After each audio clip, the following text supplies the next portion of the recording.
ওমানের টাকার রেট ফের কমে গিয়েছে বন্ধুরা। অপরদিকে আবার ওমানের ইতিহাসে বর্তমানে স্বর্ণের দামটা সর্বোচ্চ পরিমাণে বেড়েছে, যা ওমানে এর আগে কখনোই এত বেশি পরিমাণে স্বর্ণের রেটটা বাড়েনি।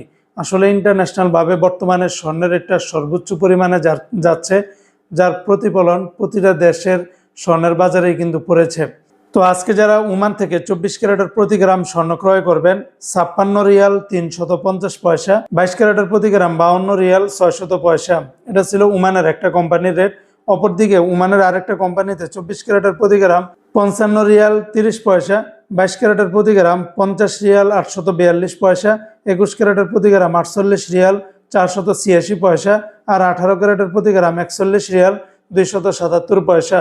এই রেটগুলোর সাথে ভ্যাট ট্যাক্স মেকিং চার্জ কোনো কিছুই যুক্ত করা হয়নি। সেগুলো যোগ করলে রেটটা আরও অনেকটাই বেড়ে যাবে। তাছাড়া ওমানে আরও বিভিন্ন কোম্পানি রয়েছে, এক একটাতে রেটটা ভিন্ন ভিন্ন হতে পারে।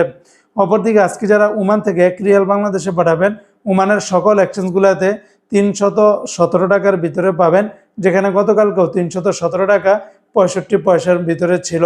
আজকে কিন্তু অনেকটাই কমে গিয়েছে।